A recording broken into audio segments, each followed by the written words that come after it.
दोस्तों आज देवरिया में क्या कुछ घटित हुआ आपको बताते हैं। जैसे ही अखिलेश यादव देवरिया पहुंचे वहां पर पुलिस प्रशासन एकदम चौकन्ना था। अखिलेश यादव जहां घटना स्थल था वहां पर पहुंचे, लेकिन पुलिस प्रशासन के इतने चौकन्ना होने के बावजूद भी जो समाजवादी कार्यकर्ता थे, समाजवादी को चाहने वाले लोग थे, पूरी बैरिकेडिंग को तोड़ते हुए अखिलेश यादव के गाड़ी के पास पहुँचने की कोशिश किए। यहाँ तक कि खेत खलियान में भी समाजवादी कार्यकर्ता नजर आए, पुलिस उनको खदेड़ती हुई नजर आई। इन सब चीज़ों के बावजूद भी अखिलेश यादव सबसे पहले दुबे परिवार में पहुंचते हैं। दुबे परिवार में कोई था नहीं। दुबे परिवार के प्रतिमा के सामने सबसे पहले अखिलेश यादव श्रद्धांजलि देते हैं। उसके बाद अखिलेश यादव वहां से निकल करके प्रेम यादव के घर पर पहुंचते हैं। प्रेम यादव के घर जैसे ही अखिलेश यादव पहुंचते हैं पूरा वहां गमगीन माहौल था। उनकी पत्नी बच्चे फपक फपक कर रोने लगती हैं। जो सबसे छोटी बेटी थी, उनका बेटा था, उसको गले लगाते हैं और ढाढ़स बताते हैं। कहते हैं कि हम आप लोगों के साथ हैं, अगर कभी कोई ज़रूरत पड़ेगी कोई पक्षपात नहीं करेंगे, हम आप लोगों के साथ रहेंगे और मदद करेंगे। और निष्पक्ष जाँच करवाने की बात किए तो वहीं उसके बाद प्रेम यादव को भी श्रद्धांजलि दिया। उसके बाद पत्रकार वार्ता में क्या कह रहे हैं अखिलेश यादव जी, आपको सुनाते हैं। देखिए, मैं डीएम के स्टेटमेंट को मैं मानता हूं। डीएम ने जो बात कही कि रिटेलिएशन में वो घटना हुई और उस समय किसके मन में, किसके दिमाग में क्या था, किस वजह से अंधकार छा गया और फिर उस घटना की वजह से घटना हुई है। और घटना वो भी गलत है, घटना ये भी गलत है। अगर ये सवाल आप पूछते हैं मासूमों के लिए, मासूमों की कभी जान नहीं जाती अगर प्रेम यादव की जान न गई होती तो। प्रेम यादव की जान नहीं जाती तो किसी मासूम किसी की जान नहीं जाती। आखिरकार सरकार क्यों इस बात को छिपाना चाहती है कि प्रेम यादव को बुला करके मारा और किसने मारा, धारदार से कैसे मारा। और यही नहीं आप बताइए, सुल्तानपुर में क्या एक ब्राह्मण डॉक्टर को ड्रिल से नहीं मार दिया? ड्रिल से क्या ड्रिल से नहीं मारा? क्या उनके परिवार के बच्चों को आपने गले लगाए? क्या उनके परिवार के सदस्य अस्पताल मिलने गए? क्या आपने सोशल मीडिया के लिए वो तस्वीरें खिंचवाई कि उनसे गले मिलते हुए तस्वीर खिंचा लें? मैं जानता हूँ दुख किसी के जाने का, किसी के खोने का।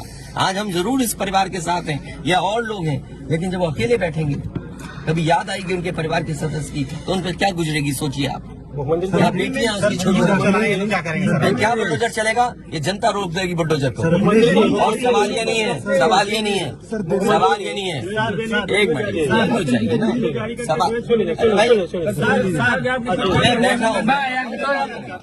ये जो बुलडोजर चलाने की भाषा है, जो बुलडोजर चलाने की संस्कृति है, ये मत समझिए बुलडोजर में दिमाग नहीं होता है। अगर बुलडोजर न्याय देने लगा तो अगली सरकार भी यही करेगी। इसलिए मैं सोचता हूं कि अगर आप योगी हैं, योगी की परिभाषा यही है, दूसरे का दुख अपना दुख समझे। आप अपना गिराते हैं तो मुआवजा लेते हैं। आपकी किसी की हिम्मत हो अगर ये बात की कि उन्होंने अपनी बिल्डिंग गिराई और कितने करोड़ मुआवजा उठाया, अगर आप इसे बुलडोजर चलाना चाहते हो तो उतना ही मुआवजा देना जितना मुआवजा आपने खुद लिया है सरकार से। अच्छा, ये क्या है? ये बेटा क्या जानेगा?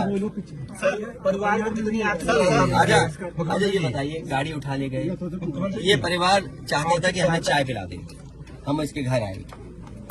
आप बताइए, चीनी चाय की पत्ती से लेकर कोई सामान नहीं ला सकते, पानी नहीं ला सकते। अरे किस बात के लिए सुरक्षा है? सुरक्षा तो इस बात की इनकी जान की सुरक्षा होनी है। अगर इनको कोई जरूरत है तो सुरक्षित होकर के जाएं बाजार और सुरक्षित होकर के बाजार से लौट के आ जाएं। ये इसका मतलब सुरक्षा है। सुरक्षा का मतलब ये थोड़ी कि घर को, परिवार को कैद कर दो, गाड़ी उठा ले जाओ, यहाँ से सामान ले जाओ। देखो, मध्य प्रदेश का भी मत पूछो, मैं आपसे कह रहा हूँ नहीं, कोई आर्थिक सहायता नहीं। ये परिवार अगर पढ़ेगा लिखेगा, जो पढ़ाई करना चाहेगा, जो मदद कहेगा मैं करूंगा। इस परिवार की हम मदद करेंगे और मैं सरकार से कहूंगा कि अगर वो सरकार मदद करती है तो दोनों परिवार की मदद करें। सर, जो इंडिया गठबंधन में मध्य प्रदेश सरकार की तरफ से ये कहा जा रहा है कि न्याय हो रहा है, मगर यहाँ साफ साफ दिख रहा है जातिवाद हो रहा है। इसको किस तरीके से देखते हैं? इसीलिए मैंने कहा, देखिए, योगी की सबसे बड़ी परिभाषा यही है, जो दूसरे का दुख अपना दुख समझे।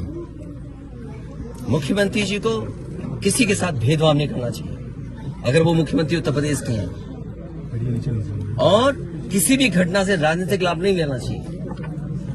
अगर इस सरकार ने न्याय दिया होता, न्याय पहले दिन से देना शुरू किया होता, तो शायद हम लोगों पे भी दबाव नहीं बनता कि हम आते हो घर परिवार के लोगों से मिलते आकर। सर, कांग्रेस के लोग कह रहे हैं कि आप बीजेपी को फायदा पहुंचाना चाहते हैं मध्य प्रदेश देखिए में। सुनिए, ये बात भी कांग्रेस के मुंह से अच्छी नहीं लगती। सर यूपी में बदला लेंगे उसका? नहीं, बदला की बात मत करो। देखिए, ये विषय इसलिए मैं नहीं उठाना चाहता हूँ कि ये हमारे लिए देवरिया कांड बड़ा विषय है। इंडिया न्यूज और न्याय में संतुलन हो, थोड़ा सा आईडी नीचे न्याय में संतुलन हो, ये सरकार की जिम्मेदारी है। सिंगल्स देवरिया कांड मैंने पहले से थोड़ा सा कहा, डाउन कर ये दीजिए। समाज के लिए और मनोविज्ञान के लिए ये बड़ी चीज है कि आप समझें कि अगर एक परिवार के साथ घटना होती है तो दूसरे परिवार का मनोविज्ञान क्या होता होगा। और ये डीएम ने खुद कहा कि ये रिटेलिएशन में घटना हुई है और सर, बुलडोजर शासन प्रशासन के लिए और न्याय के लिए ये बड़ी जिम्मेदारी है।